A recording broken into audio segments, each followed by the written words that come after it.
friends. I'm not a life coach. I'm not a therapist. I'm a mom.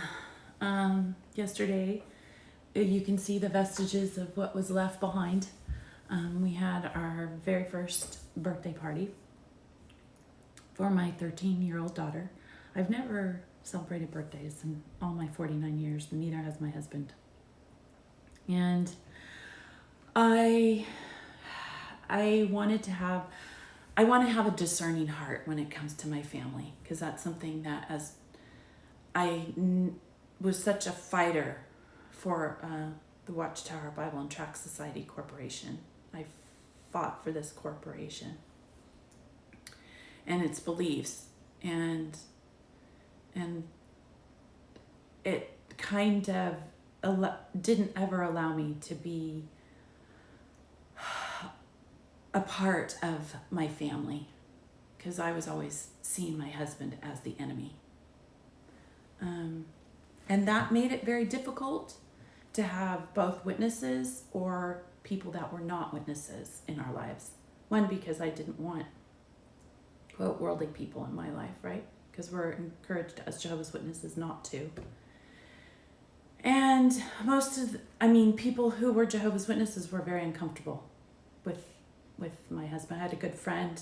She's like my sister to both my husband and I. We grew up with her, and her husband just didn't like. He asked very pointed questions to my husband, made my husband feel very uncomfortable, because my husband was very honest with his pointed questions, and that made my really like sister. She's like a sister to me.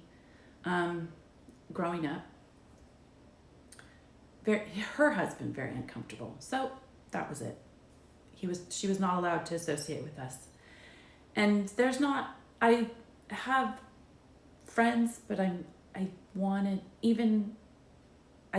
very careful who I pick around me. I still am very careful of who I pick around me. I still want quality people in my life. I don't care about the quantity. I care about the quality of the person.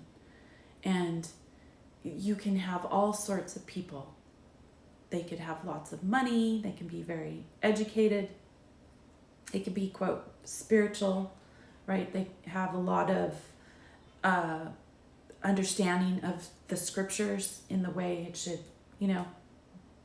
give you lots of information about the scriptures, be very intellectual about them, but it doesn't seem to get really deep into their heart. So I don't want that in my life. I don't want people who have knowledge but don't have a heart. And for me, having this party was more than just a party. It was actually being able to let my heart see things in a different way, and still be very kind, and still be very honorable to my king. So, because we can all have very different views of life and still be very respectful. And that's even in our families, with our family members, in our immediate families, to be discerning and to be respectful to their beliefs, and yet still be able to encourage them to look into the Bible and look into the scriptures for understanding and enlightenment. And so, of course, I was never as Jehovah's Witnesses. Yes, they say that we look at Jesus and we recognize Jesus, but like I said, the last words in my judicial hearing, quote, judicial hearing, it was crazy. One of the elders said, and we do not worship Jesus. There you go. So we don't worship Jesus. And yet he's supposed to be a king for 1,000 years. Doesn't make sense. Anyway, yeah, discernment. To have discernment. I like 1 Corinthians 2:15. My phone is hooked up, so I can't read it to you, but it is so good. It says, sin mars the intellectual discernment, but he that is spiritual discerneth all things. I believe it comes from, well, so you can look it up. You can look it up in the American Standard Version, or whatever version of the Bible that you would like to look it up in. So sin mars the intellectual discernment, but he that is spiritual discerneth all things. And I think that's so important, is to be able to discern the fact that people are going to be different, and especially in your immediate family, that you respect them. And like my daughters, we are living in a different world. They have so much information. And as Jehovah's Witnesses, we are very, very set on how our children are supposed to think. But when they get to a certain age, they're already making decisions that you may not like. And you cannot beat it into them. One sister in Virginia, she was pridefully telling me that she had beat her child for having a cupcake at a school birthday party. Literally beat the child when she got home for having one cupcake. Where's the discernment? Where's the enlightenment? The child, what did she learn from that? And it's so sad because that sister was a pioneer, and she had an elder as a husband. And the child ended up having she was about 19, 20. She ended up having a child out of wedlock. So she was quietly having a relationship. And instead of being able to tell her mother or her father, hey, this is what I'm doing, and I got pregnant. It was sad, because obviously the beating of the cupcake, it ended up trailing into her life as an adult, and she still felt like she was going to do something despite what her parents beat into her, because it didn't go in. It didn't go inside of her, even with the beating. It was very sad to hear the mother that's how she decided she was going to put knowledge into her daughter and make her do something that the mother wanted her to do. No, I'm not going to do that. My daughter wanted to celebrate her birthday. Okay. And as far as the scriptures are concerned, she's already, because we've lived in a household where I would take her to the Kingdom Hall and my husband would explain to her his beliefs. She is, of course, she gets both. She was a bit frightened for me to even say anything, because she's all my Jehovah's Witness friends. And I told her, I said, look, I'm sorry, but it doesn't matter anyway. They're not gonna. It doesn't matter if you don't celebrate Christmas, or you celebrate Christmas, or you celebrate birthdays, or it doesn't matter. They're still not going to talk to you. They're always going to feel like you're going to die in this wicked world, quote, wicked world.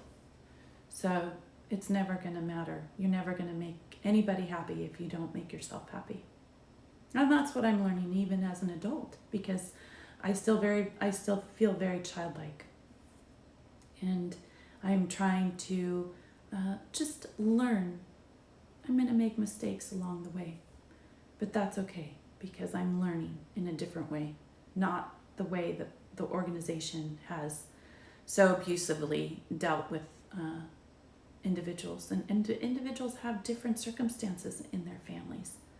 If you go to a birthday party, if you go to a Christmas event, and you have people that are not witnesses, I know for a fact there's a sister in our Huntington Beach area who's not married to one of Jehovah's Witnesses, and he's never been a witness, and she goes to special functions like that. And it's so funny because birthdays is such a big, huge deal for Jehovah's Witnesses. If you're not familiar with Jehovah's Witnesses at all, they don't celebrate birthdays. I mean, it's condemned. It's condemned. You don't do this. The two examples they give us is the Egyptian king that killed his cupbearer, I think, chopped off his head. Yeah, or hung him. I can't remember. One of the two. I have to go and review. And then John Baptist. His head was chopped off. And so, yes.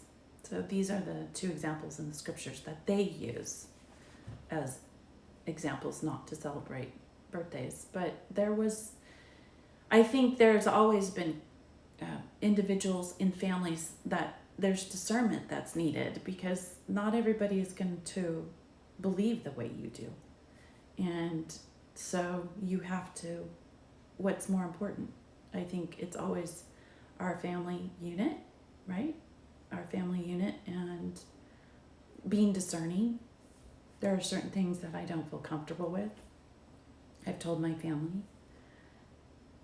Scriptures in the Bible, my girls, they have to understand that if they don't want to live by these standards that are written in the scriptures, and they see it as nothing but a book of a bunch of men that have written this book, stories, that it's a book of literature and that it should be read and respected, because it is a book of literature. And unfortunately, this book of literature has been used to abuse people throughout the centuries. And it's good, it's important that you know why people say that, what they do. Like, for instance, there was a little girl in our community, and she told my 8-year-old, well, if you don't accept Jesus Christ, you're going to hell. She's, 9 or 10? The other little girl to my 8-year-old. So that is condemnation. And, well, as Jehovah's Witnesses, our understanding of hell is it's the common grave of mankind. Both the beast and the human go in the same place, with just quietness. They're not coming back to haunt us because we did something wrong. And that is very comforting to me. Some people feel that they want to talk to the dead so that they know that they're safe and in a safer place. It's sad when someone dies, because you can never go back. You can never give them a hug. You can never say how important they were to you in your life. You're kind of just stuck. And I know that. I know what that feels like. When my dad killed himself, I never had an opportunity to tell him goodbye. I never said that. At least with somebody who is dying slowly, you get to say your goodbyes. So, yes, I was discerning. I was discerning with my family. And I know that they will think differently than I do. I hope that with my example, and as I become more understanding of the scriptures, looking at different versions of the Bible, that I will be discerning as well to my fellow human beings and respectful to their beliefs and to their understanding, whether they want to believe in God or they don't want to believe in God, because I can understand that too. And I think if you are a Christian, then of course you should understand when people don't want God. But I like how Mr. Douglas had said it wasn't God who contaminated the scriptures, but it was man that did the crimes. It was man. And Job's children, they did not think the way he did. In fact, I read that they even thought that it was, the understanding was that it was possibly a birthday party in which those children were destroyed. because they constantly went to other siblings' homes, which makes sense. They would go and party at each home. If you have a lot of kids, you're gonna have a birthday party almost every month. That woman had 10 children. She had a lot of kids. And again, Job didn't have family that believed the way he did. And my understanding, my reading of the scriptures is when his wife said, curse God and die, it's because she didn't believe it in either. That how could this God do this to her family? So he was respectful. Did he leave her? Did he get a better version? A newer, better looking version? No. He went back to his wife. And they had more children together. And it never says that she ever believed the way he did.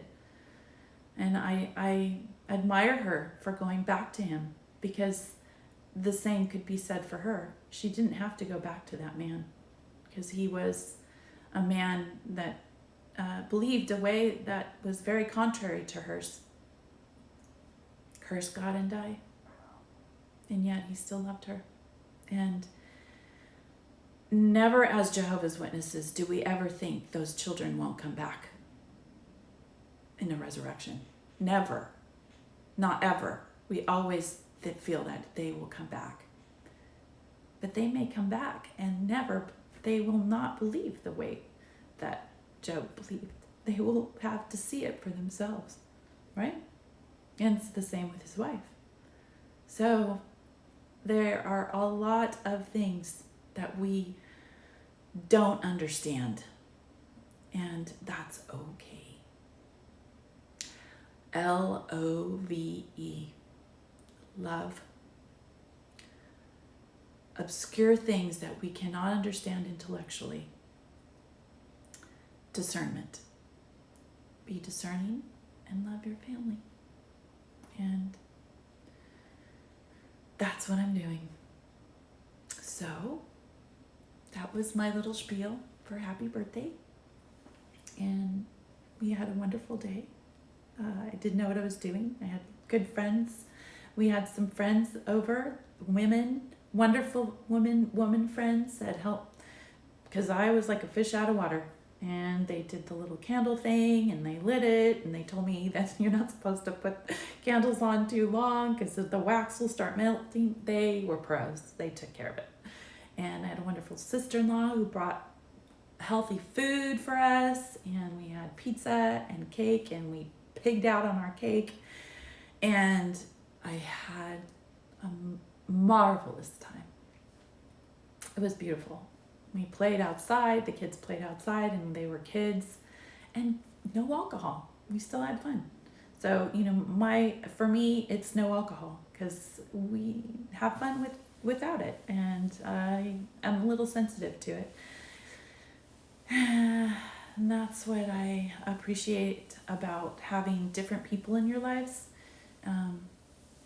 It's kind of unfortunate that the corporation doesn't have certain areas where certain people can openly discuss the fact that they don't drink and can be safe with people that don't drink. It's sad that they don't even allow for something that will help those people move on with their life so that they don't go back to any sort of addictions. Because that's part of being a spiritual person, is not having these weights that come with hurt and pain in your life. Addiction, it's rough. So yeah, I just sensitive, that's all. And no one drank. We had water. It was nice. And that's not to hinder others from drinking that I know around me. I don't want that. I don't want them to stop. It's just nice to have that safe group of people where everybody's going to go home safely, and families that have been impacted by alcohol, they can be in a safe place where their mates will not feel that rush that comes from a smell of a drink, because they feel that need to drink it. And so yeah, I know what that is, because I saw my dad go through that, and it was rough. It's really hard. You could smell it, and it changed his brains. It changed the way he started reacting to things. Just a smell. Anyway, okay, I will stop now. I will stop. Thank you for coming on my journey. I love all your comments. They're really sweet, and they help a lot. I hope my face helps. I hope my story helps you on your healing journey. I hope that you realize that you're not alone in feeling alone. And yeah, I haven't found a mentor yet. I think my mentor is all the people that are willing to help me on this journey. It's people that, it's not one particular person, but it's people that I have connected to in this process that are my mentors. I ask them questions openly, and they're very kind about it. And it could be the neighbor, it could be the clerk, it could be at Sprouts, it could be different people in your life. It doesn't have to be a certain person. One certain person, if you can't find that person. All right, my friends. For all those moms out there, just keep on keeping on. You're doing the best that you can. It's a lot of work, and you make a lot of mistakes along the way. And just don't forget to say, I'm sorry, because you screw up. That's what I'm learning. I'm sorry. Those words, they're really very hard to say, but very important in a child's life. I am sorry. All right. Well, follow your bliss and be good humans.